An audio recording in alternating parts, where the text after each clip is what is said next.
아이가 2시간이 되었어요. 그리고 난 다음에는 바로 공부해 하면 이제 효과가 떨어지고 바로 공부가 사실 안 되죠. 아이가 노는 시간에 뭔가 해야 될지를 모를 때 스마트폰을 잡게 되는 거죠. 우리가 그 코로나를 지나면서 집콕 시간이 길었던 그때부터 아이들은 게임과 스마트폰에 더 많은 시간 동안 노출이 되어 왔습니다. 이후에도 그 습관들이 유지가 되었고, 비단 아이뿐만 아니라 사실 어른들도 그 폰을 끼고 있는 시간들이 엄청나게 늘었죠. 요즘에는 이제 길을 가다가도 이렇게 살펴보면 대부분 아이나 어른이나 할 것 없이 폰을 들여다보고 있는 것 같습니다. 오늘 주제는 늘 우리가 그 고민하던 내용인데, 마땅히 좋은 방법이 없어서 사실 저도 여러 책들을 찾아보면서 이야기들을 좀 어떻게 들려드릴까 하고 염두에 두던 터였는데요. 최근 그 진아영 교수님의 세상에서 가장 그 쉬운 본질 육아라는 책의 한 챕터 부분이 내용이 와닿아서 오늘 여러분과 한번 공유해 보도록 하겠습니다. 먼저 그 우리나라는 스마트폰 사용도가 세계에서도 상당히 높은 편이죠. 그 지형과 면적이 사실 적고 인프라망이 원활한 데다가 인터넷 관련된 IT 기술이 뒷받침되다 보니까 사실 스마트폰 자체로도 할 수 있는 서비스가 굉장히 많아졌고, 그래서 아이나 어른 할 것 없이 사용 빈도가 아주 높은 것 같습니다. 존스 홉킨스 소아정신과 진아영 교수는 아이들이 그 스마트폰에 붙어 있는 이유를 이렇게 설명하고 있어요. 그 첫 번째는 하루 종일 공부만 한 아이들이 완전히 연소되었기 때문이다. 두 번째, 밖에 나가서 놀아본 적이 없어서 그렇다라고 큰 이유를 2가지로 들고 있습니다. 물론 그 아이들이 밖에 나가서 잘 놀았고 또 공부도 열심히는 안 하고 그냥 스마트폰에 빠진 경우도 있겠습니다만, 대부분의 이제 친구들이 요즘 학교와 학원을 오가면서 많은 시간 학습에 노출되다 보니까 그 나머진 시간에 사실 아이들이 소진한 상태로 집에 오는 경향은 많은 것 같습니다. 일단 그 첫 번째 이유에 해당되는 부분은 상당히 납득이 갔어요. 저는 이제 그 소진된다는 상태, 번아웃 된다는 상태에 대해서 겪어도 봤고, 아이들이 그런 시기가 있었던 적도 있었던 것 같아요. 아이들이나 어른 역시 아무것도 하기 싫은 어떤 그로기 상태가 되어서 집에 왔을 때 놀이를 하는 것도 에너지가 사실 들잖아요. 근데 손쉽게 에너지를 가장 작게 쓰고 할 수 있는 게 스마트폰인 건 사실인 것 같습니다. 그래서 아이가 주로는 침대에 누워서 그냥 스마트폰을 집어든다거나 소파에 좀 널브러져 있으면서 스마트폰 보거나 그런 것들을 하는 것 같아요. 어른들을 생각을 한번 해봐도 회사에서 과도한 업무에 굉장히 오랫동안 시달리는 경우, 또는 아이를 돌보거나 하루 종일 좀 이제 그 지쳐있는 그 우리 같은 엄마의 경우에도 저녁쯤 되면 뭘 하고 싶은 의욕이 좀 사라지잖아요. 그냥 별 생각 없이 이렇게 핸드폰만 들여다보고 아무 생각 안 하고 좀 단순해지고 싶을 때가 많은 것 같아요. 아이들 역시 똑같은 상황을 겪고 있는 거죠. 그 2번째 같은 경우에는 아이가 쉬는 시간 뭔가 재밌는 것을 하고 놀아야 하는데 제대로 재밌는 걸 해본 적이 없다는 점입니다. 이 2번째 이유는 요즘 현실을 잘 반영하고 있는 것 같아요. 제가 느끼기에도 요즘 아이들이 지금의 한 초등학교 5학년이 예를 들어서 2학년이던 때와 지금 초등학교 2학년인 아이가 좀 또 다릅니다.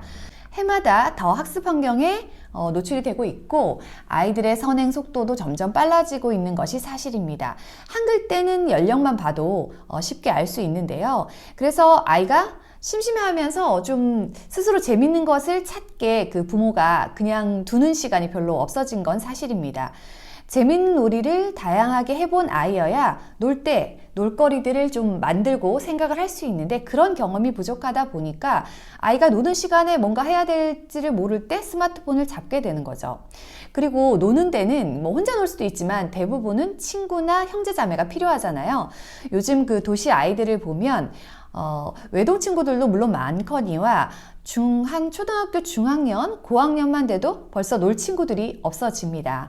놀이터에 나가보시면 미취학이거나 초등학교 1, 2학년 그 정도 친구들이 놀고 있어요.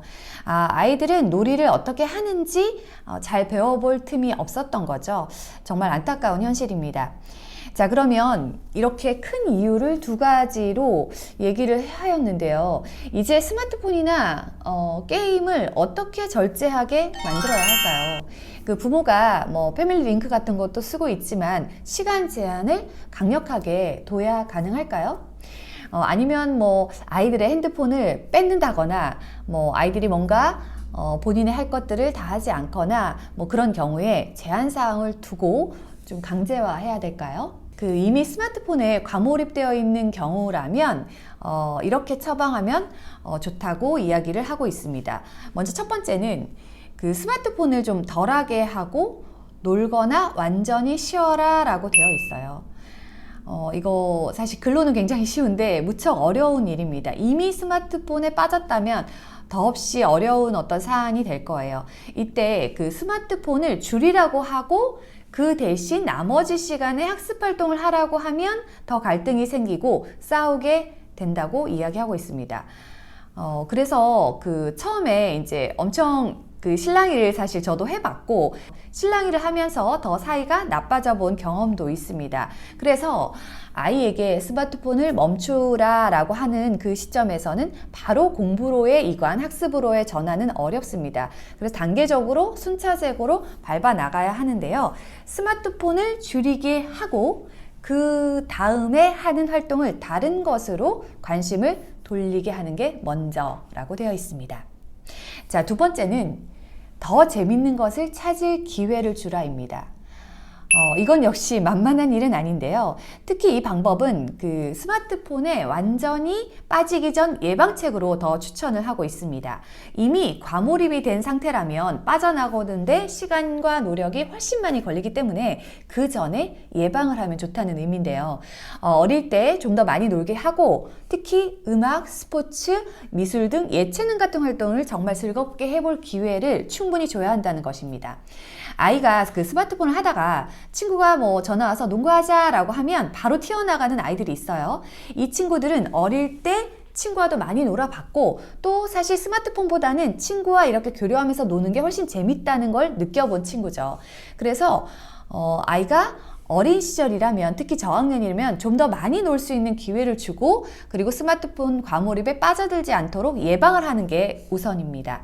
만약 이미 이제 스마트폰에 과몰입되어 있다면 또는 게임에 빠져 있다면 사실 이 상황에서는 좀 더 빠져나오기가 쉽지는 않은데요. 아이가 그 관심 있는 어떤 분야의 내용들을 좀 찾아보는 게 일단 우선입니다. 저 같은 경우에는 그 아들이 게임을 좋아하고 스마트폰 사용도 굉장히 좋아해요. 그래서 그동안 계속 이제 자제하는 방법에 대해서 얘기를 하고 있고, 아이가 스마트폰보다 더 좋아하는 걸 찾도록 계속 이제 뭐 아이랑 얘기도 하면서 하고 있는데, 그 본인이 관심이 일단 대부분 없다고 하면 찾기가 정말 어렵긴 해요. 근데 그 중에서도 제가 보니까 뭐 저희 아이 같은 경우에는 요리를 좀 더 많이 하고 싶어 하는 아이다 보니까 스마트폰을 하고 있다가도 뭐 일정 시간이 됐는데 제가 이제 그만하게 했으면 좋겠다라는 마음이 들면 엄마를 도와서 뭐 요리를 하는데 아이가 만들어 보고 싶은 요리 그런 것들을 하게 합니다. 그리고 아이가 그 게임에서 사실 레벨업하고 친구들이 잘했다 뭐 대단하다 이런 말을 들으면 아이가 사실 계속 하고 싶어지거든요. 그래서 아이가 지금 좋아하는 뭐 요리를 하는데 그 부분에 대해서 너무 잘했다 칭찬을 하면서 내적 동기를 계속 부여해 주는 게 중요한 것 같습니다. 엄마 입장에서는 내가 칭찬하는 것도 중요하지만 오히려 또래 친구들의 칭찬이 중요해지다 보니까 아이가 그 만든 걸 사진 찍어서 친구들한테 보낸다거나 그래서 좀 칭찬을 듣게 한다거나 다른 방법들을 좀 적극적으로 써봐야 되는 것 같습니다. 그래서 두 번째는 더 재밌는 걸 찾을 기회를 스마트폰에 빠지기 전에 많이 주고 만약에 빠졌다면 그것에서 벗어나기 위해서 아이의 재능 중에서 또는 관심 중에서 가장 재밌는 걸 꺼내서 그걸 대체할 수 있도록 대체제를 찾으라는 의미입니다. 자연으로 데려가라인데요. 세 번째 그 자연을 언급했는데 이 자연에 대한 부분은 개인적으로도 앞서서 말씀드린 번아웃이 왔을 때, 일이 굉장히 힘들 때, 아이가 학습 활동을 하고 지쳐 있을 때, 주변 산책을 잠깐 하고 온다거나, 걷고 온다거나, 또는 산에 가서 자연을 보고 온다거나, 이런 부분들이 상당히 힐링이 됩니다. 녹색 환경 자체도 힐링이 되지만, 그곳의 환경에 갔을 때 실제로 느껴지는 아이의 체감, 냄새라든지 눈으로 보는 시각적인 부분이라든지 아니면 아무것도 하지 않아도 되는 어떤 상황 자체가 힐링을 많이 주는 것 같은데요. 처음에 스마트폰에 빠져 있는 친구들을 캠핑장이나 어떤 공원에 데리고 가면 바로 사실 캠핑 활동을 한다거나 그러지는 않을 거예요. 그래서 일정 기간 동안은 스마트폰에 여전히 빠져 있고 다른 사람들이 텐트를 치거나 어떤 활동을 하고 있는데도 스마트폰에 몰입할 가능성이 높습니다.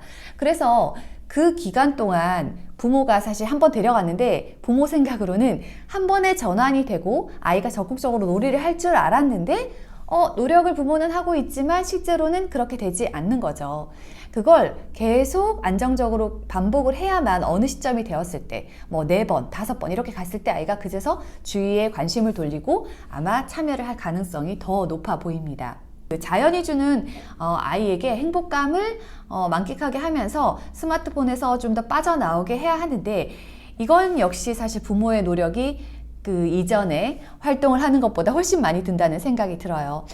제가 그 친구의 예로 이 중학생 친구가 있는데 이 친구가 다른 어떤 관심 있는 활동들도 없고 재미난 것들도 찾아볼 생각을 하지 않고 또 핸드폰 사용 시간이 길고 게임을 좀 많이 했다고 해요.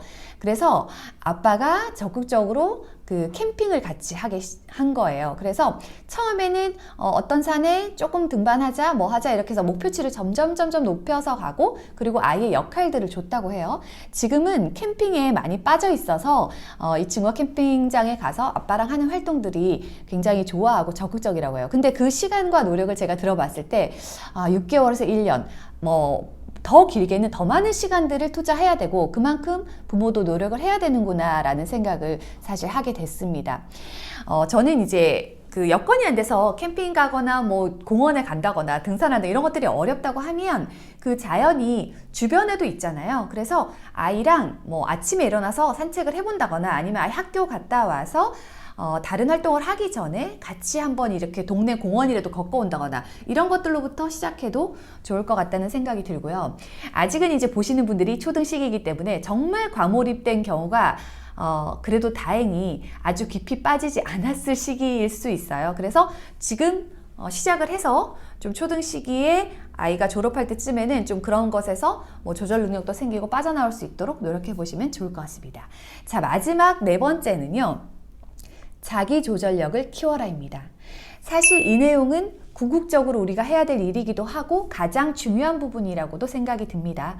그 스마트폰 과몰입을 사전에 예방하면 물론 가장 좋지만 대부분 많이 늦어버린 경우들의 문제가 더 크게 발생을 하겠죠. 그래서 특히 청소년이나 사춘기 시기에 들어선 아이라면 통제를 하려고 하면 계속 부딪힐 거고 역효과가 날 거예요. 제가 느끼기에는 초등 첫 사춘기가 오는 초등학교 5학년에서 6학년 정도에는 괜시리 실랑이를 했다가는 사이만 더 벌어질 수 있고 그리고 아이를 통제하는 명목으로 뭔가를 했다가 다른 문제로 불거질 가능성이 높습니다. 이때는 자기 조절력을 키우는 쪽으로 하라고 가이드가 되어 있는데요. 아이에게 그 부모가 너 이렇게 이제 좀 하루에 1시간, 2시간만 사용해야 되지 않겠어? 스마트폰의 단점들이 이렇게 굉장히 많아. 여러 가지 얘기를 해주면서 타이머를 준비해주면 좋다고 해요.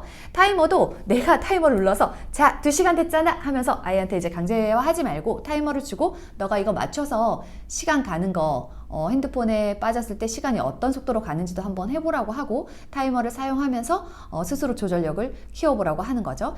그리고 아이가 2시간이 되었어요. 그리고 난 다음에는 바로 공부해 하면 이제 효과가 떨어지고 바로 공부가 사실 안 되죠. 그럴 경우 앞서서 말씀드린 형태처럼 자연으로 잠깐 공원 산책을 갔다 온다거나 아니면 엄마랑 같이 영화를 보러 간다거나 엄마 입장에서는 사실 스마트폰을 약속된 시간만큼 실컷 했는데 그 다음에 또 영화를 같이 보러 가고 싶지는 않아요. 그치만 아이가 한 번에 그 과몰입에서 스마트폰을 절제하는 능력이 생기고 빠져나오긴 힘들기 때문에 이렇게 아이가 좋아할 만한 것들로 주의 환기를 한다는 의미 같습니다. 이렇게 크게 4가지로 스마트폰 과몰입을 방지하거나 예방하거나 또 조절하는 능력을 키워주면 좋다고 그 진아영 교수는 이야기를 하고 있어요. 여기에 또 한 가지 제가 재밌었던 부분이 있는데요. 하숙생 요법이라는 게 있더라고요. 우리가 그 아이 사춘기 때 흔히 이런 말 하잖아요. 옆집 아이가 놀러 왔다고 생각해라. 옆집 아이 대하듯이 대하라. 이런 얘기가 있는데 같은 맥락인 것 같습니다. 일명 하숙생처럼 대하라는 것인데요.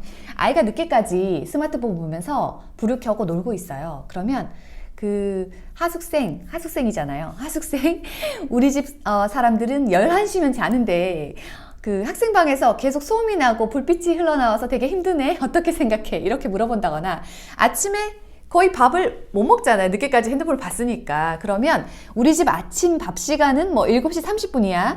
그 모두 그때 다 먹을 거니까 하숙생도 맞춰주면 좋겠어. 이렇게 얘기하는 거죠. 우스개로 얘기를 드렸지만 사실 실제로도 마음을 부모가 좀 이렇게 비우고 아이가 조절해 갈 수 있는 능력을 키워주면서 아이에 대해서 너무 감정을 몰입해서 이입해서 힘들게 이렇게 얘기들을 해나가는 게 더 마이너스적인 효과가 있다라는 것을 의미하는 것 같습니다. 이 처방들은 부모가 아이를 방임하는 것이 아닌 방목해야 한다는 육아의 본질이 담겨 있어요. 예전에 소개해드렸던 그 최지친 교수님의 교육관에도 방목을 강조했던 부분이 있었는데요. 진아영 교수님 역시 부모가 안전한 바운더리를 일단 제공하면 충분하고 그 안에서 지켜보고 자유를 주라는 의미입니다. 저는 그 아이의 스마트폰 과다 사용의 이유를 듣고 생각을 해보면서 부모 역시 공감하는 마음이 들 거라고 생각해요. 그 공감하면 이해가 되고 또 이해를 하고 나면 혼내고 싸우지 않게 되니까요. 아이를 다른 쪽으로 주의연기하게 하고 또 재밌는 것을 찾아내고 그것이 결국 재능이 되어 진로로 나아가면 하는 바람이지만 이건 아무래도 부모의 욕심이 담겨 있습니다. 그 길까지 도달하지 않더라도 사실 아이의 소중한 시간들이 더 중요하고 의미 있는 그런 이야기들로 담겼으면 하는 바람이잖아요. 그래서 그 부모인 우리 모두 또 집에서 스마트폰 하는 모습을 좀 덜 보여주는 그런 노력도 필요할 것 같습니다. 아이와 함께 노력해 가면서 부모인 우리도 스마트폰보다 더 가치 있는 거에 시간을 쏟고 아이 역시 그렇게 스스로 절제해 가면서 조절해 가는 능력들을 키우면서 스마트폰을 건강하게 사용할 수 있도록 노력해 가면 좋을 것 같습니다.